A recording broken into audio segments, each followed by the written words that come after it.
todos, mi nombre es Nelson y formo parte de la Iglesia Evangélica de Palma de Mallorca. Yo nací en Chile y a los 15 años me vine con mi familia a vivir a Barcelona y a los 29 años me vine a vivir a Mallorca porque en Barcelona conocí a una mallorquina, se llama Samara, y llevamos ya 1 año y medio casados. Y bueno, hoy os traigo un nuevo vídeo de la Biblia y su mensaje en las redes. Y vamos a estar reflexionando en los versículos que van desde Lucas capítulo 22, versículo 54, al 23, 25, versículo 25. ¿Vale? Y hay tres partes. La primera tiene que ver con la negación de Pedro, la segunda con el interrogatorio ante el Sanedrín de Jesús, o sea, interrogan a Jesús, el Sanedrín interroga a Jesús, y luego cuando ya lo llevan al gobierno romano, a Pilato, Pilato lo envía a Herodes, Herodes lo manda de vuelta a Pilato, y son estas tres partes. Y me gustaría, además de hacer como un breve resumen de algunas partes de estas tres porciones, también las ideas que más me han llamado la atención del libro de José de Segovia. De la negación de Pedro, la primera parte que tenemos. Bueno, sabemos la historia, ¿no? Vemos cómo en el momento en el que arrestan a Jesús, Pedro le sigue de lejos, pero le está siguiendo, y llega al lugar donde lo llevan a Jesús, y se ve que las personas que estaban allí hacen una hoguera. Pedro está entre ellos, y es cuando una sirvienta pues le reconoce, le dice, tú estabas con él, y él dice, mujer, yo no le conozco. Y luego otra persona, lo mismo, tú eres uno de ellos. No es cierto, le responde Pedro. Y luego, sí, también estabas con él, no es cierto, no sé de qué hablas. Y una de las cosas que me llama la atención del libro es que no es hasta que el gallo canta que Pedro es consciente de lo que está haciendo, de que está negando a Jesús, ¿no? Y luego vemos que Jesús se gira y lo mira. Y cuando lo mira, es cuando él recuerda las palabras que Jesús le había dicho: antes de que el gallo cante me habrás negado 3 veces, ¿no? Y Pedro le había dicho a Jesús que iría con él a la prisión o hasta la muerte, ¿no? Y ve allí su fracaso, ¿no? El fracaso de no llegar a hacer lo que él esperaba que podría llegar a hacer, ¿no? Que era mantenerse firme y no negar a Jesús. Y dice que salió fuera y lloró amargamente. Y me gusta que en el libro de José de Segovia se haga este contraste entre este Pedro abatido, que ha fracasado, que llora amargamente, el contraste tan grande que hay con lo que escribe luego en su primera carta, en el capítulo 1, los versículos del 3 al 5 de Primera de Pedro. Vemos que él habla de una esperanza muy grande, ¿no?, que él tiene, la esperanza que nosotros tenemos, ¿no? Es un hombre que está esperanzado. ¿Por qué? Por la resurrección de Jesús de entre los muertos. Él se da cuenta de que todos los fracasos que ha tenido en esta vida no se quedan aquí solo porque esta vida no es todo lo que hay, sino que hay una nueva vida en Jesús, un nuevo inicio, un nuevo comienzo, ¿no? En Jesús Él nos ha hecho renacer a una nueva vida, ¿no? Y Pedro es consciente de esto. Y además, una vida que no acabará. Y una vida que lo que nos espera es una herencia, ¿no? Que el mismo Pedro en su carta describe como una herencia que es incorruptible, que es incontaminada, que no se marchita, que está llena de vida, ¿no? Vemos este contraste, ¿no?, de Pedro y de esa esperanza que tiene.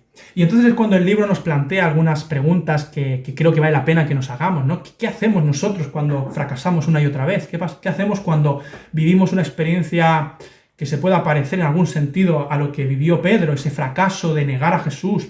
¿Qué hacemos cuando nos equivocamos, cuando fallamos en esta vida? Porque es una realidad que vivimos todos nosotros. Y él aquí habla de que aunque nos duela y nos gustaría no equivocarnos, no fallar, tenemos la confianza de que Jesús nos recibe, de que Él nos recibe, ¿no? Él intercede por nosotros, como hizo con Pedro. También cuando le dijo que Satanás había demandado zarandearos como a trigo, ¿no? Dice, pero yo he orado por ti, ¿no?, para que tu fe para que tu fe no falte. Se lo dice a Pedro, ¿no? He orado por ti para que tu fe no falle. Él intercede, ¿no? Tenemos en Jesús a alguien que intercede por nosotros ante el Padre, ¿no? Y esta idea me gusta, ¿no? Y esta idea de que podemos ir a Dios, aunque fracasemos, aunque nos equivoquemos, podemos ir a Dios, porque tenemos a Jesús, el que intercede por nosotros, ¿no? Y otra cosa que me ha gustado recordar también es que con esta historia de Pedro vemos que no podemos depositar nuestra confianza en nosotros mismos, en nuestra capacidad de poder permanecer firmes en nuestra propia fe, sino que al final nuestra confianza tiene que estar en Jesús y que es Él el que nos guardará hasta que recibamos esa herencia, ¿no? Guardará nuestra fe, es Él el que guarda nuestra fe, por lo tanto nuestra confianza está en Él, no en nosotros, ¿no? Y creo que esto es importante recordarlo en nuestra propia vida, ¿no?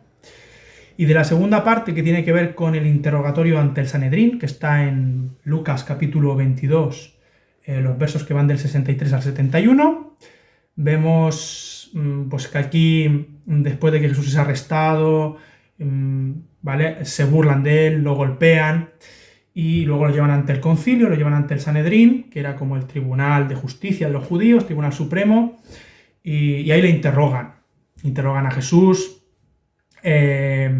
La idea siempre es pues ver qué es lo que está diciendo de sí mismo. Le pregunta: ¿tú eres el Cristo? ¿Eres el Hijo de Dios? Aunque vemos que sus preguntas tampoco son sinceras, porque están buscando maneras de acusarle y de condenarle. Jesús mismo dice en esta porción, versículos que van, al 61-69, dice: si os lo digo, no creeréis.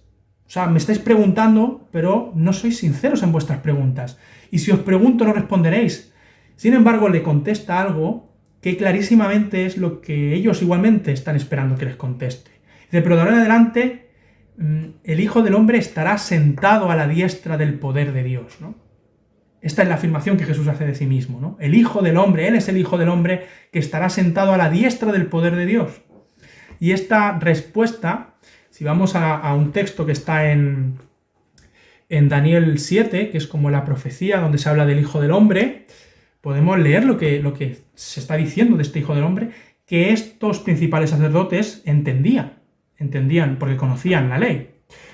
Daniel 7, versos 13 al 14 dice: seguí mirando en las visiones nocturnas y aquí, con las nubes del cielo, venía uno como un hijo de hombre, que se dirigió al anciano de días y fue presentado ante él.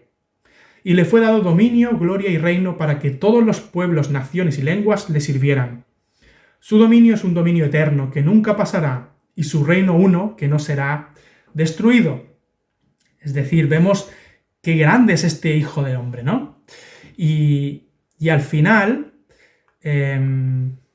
vemos que le responde con claridad. Le está diciendo, con esta profecía de Daniel, que Jesús es capaz, no es palabras del mismo libro que tenemos de José de Segovia, Jesús es capaz de ir directamente a la presencia de Dios, eso es lo que está diciendo, y gobernar como Él desde el cielo. Es decir, está diciendo que Él es el juez y que tiene el poder de Dios.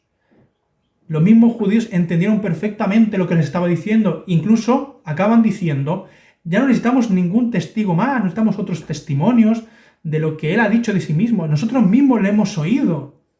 Y ellos consideraban una blasfemia, que Jesús estaba igualando en tener el mismo poder, la misma autoridad de Dios mismo, ¿no? Así que ellos lo entendieron, y esto es importante también verlo, porque lo entendieron, pero lo rechazaron.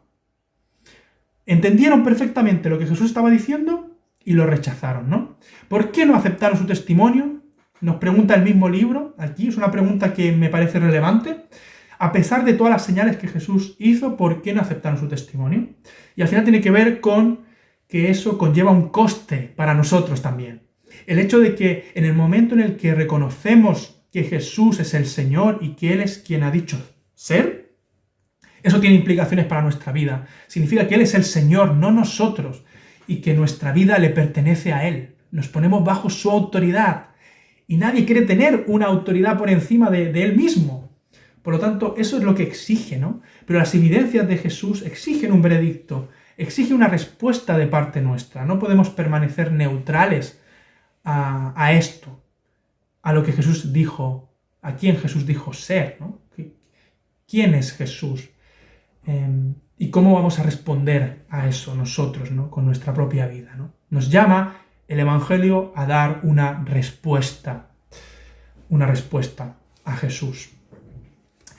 Y por último, cuando ya ellos se dan cuenta, los judíos y los principales sacerdotes, que Jesús ha dicho esto, lo acusan de blasfemia, ¿no? Y luego lo llevan a los romanos. Ellos no podían darle muerte a un judío. Esto era algo que podía hacer solo el gobierno romano, ¿no? Entonces lo llevan a Pilato. Y vemos que lo acusan ya con otro tipo de acusaciones, que ya no tiene que ver tanto con la blasfemia, si nos damos cuenta, sino que hablan de que Jesús está provocando una sedición, es decir, como una revuelta de los judíos contra el imperio romano. Dice, pervierte a nuestra nación, prohíbe pagar impuesto al César, tiene que ver con el gobierno romano todo esto. Él mismo pretende y dice ser un rey, ¿no? Como si fuera un rey que va a gobernar en lugar del rey que ya gobernaba en Roma. O sea, acusaciones que al final son infundadas, son falsas, ¿no? Y vemos que Pilato lo interroga, pero después de interrogarle dice que no encuentra ningún delito en él. Y cuando se da cuenta de que Jesús es de Galilea, pues sí que eso es una jurisdicción que pertenece a Herodes, se lo envía a Herodes para que sea él quien lo juzgue, pero Herodes está muy contento porque quería ver a Jesús, quería ver qué milagros, si le hacía algún milagro, pero nos damos cuenta de que la persona de Herodes no tiene un interés en saber quién es Jesús, sino solo las cosas que ha escuchado de él, como alguien que hacía señales y milagros. Es indiferente a Jesús. Y esto también es otra posible respuesta que muchos tienen hacia Jesús, ¿no? Algunos se oponen directamente a Jesús y otros son indiferentes a Jesús. Pero realmente la indiferencia tampoco te lleva a ningún lugar, ¿no? O sea, siempre pues, es como una invitación que hacemos de examina la vida de Jesús, ¿no? No seas indiferente como fue Herodes, ¿no? Que al final le rechazó, pero por indiferencia. No me interesa ni lo que dices de ti mismo, lo que me interesa es saber si me haces un milagro, ¿no? Sin embargo, vemos que lo interroga, Jesús no responde nada, lo siguen acusando, los que estaban allí también, pero él dice, no encuentro delito en Jesús, ¿no? Y entonces, después de burlarse, le hace lo viste con una tónica muy vistosa, pero que al final por burla, como él decía del tema de ser rey, pues le pone esa túnica y lo manda de vuelta a Pilato. Y vemos que luego Pilato vuelve a convocar a los principales sacerdotes y tal, y les vuelve a repetir lo mismo. Me habéis mandado a este hombre hablando de que incita a una rebelión, pero yo, ni Herodes ni yo hemos hallado delito en él que sea digno de muerte, ¿no? Y dice que después de azotarle lo soltará. Y en ese momento se da cuenta, o sea, los judíos no están conformes con esto, ellos quieren al final que Jesús sea acusado de pena de muerte. Y lo que sucede es que Pilato recuerda que como es una fiesta, tenía como la obligación o la tradición que les soltara un preso. En este caso, la opción que había era Barrabás, que sí que estaba preso por sedición y además por homicidio, ¿no? Y vemos que Pilato repite una y otra vez que no ve delito en él, ¿no? Él pensaba quizás que iban al final a querer que liberaran a Barrabás, pero al final ellos gritan que les suelte a Barrabás y que condene a Jesús, que lo crucifique, ¿no? Él hasta en 3 ocasiones intenta librarlo, pero no lo libra al final. Al final cede, se lava las manos y lo deja a la voluntad del pueblo, ¿no? Y un aspecto que me llamó la atención del libro es cómo vemos hasta qué punto llega la oposición de los judíos a Jesús, porque primero lo acusan de blasfemia, ven que la blasfemia no van a conseguir que lo ejecuten por blasfemia, y entonces ya después lo acusan de sedición, de que revuelve a los judíos contra el imperio, que es peligroso para el imperio romano, ¿no? Esa es la forma en la que desvían la blasfemia, la intercambian por todo el tema de la sedición. Y al final están mintiendo, y en su propia ley, la ley de Dios que ellos tenían, estaba prohibido mentir. Y además estaba prohibido y condenado dar un falso testimonio contra alguien en un juicio. Y es lo que ellos están haciendo y no les importa. Porque al final lo que quieren es conseguir lo que han ido a buscar allí, que es que Jesús sea ejecutado, ¿no?, por los romanos. Y esto me llamó la atención hasta qué punto llega la oposición, ¿no?, y el deseo de dar muerte a Jesús. Y el texto nos muestra esto, ¿no?, que al final la voz que prevalece es la de los judíos. Y acaba cediendo los mismos judíos que tenían su origen en Dios, ¿no? Nos habla el libro, en manos del diablo se convierte en el principal enemigo de Jesús y de su evangelio, ¿no?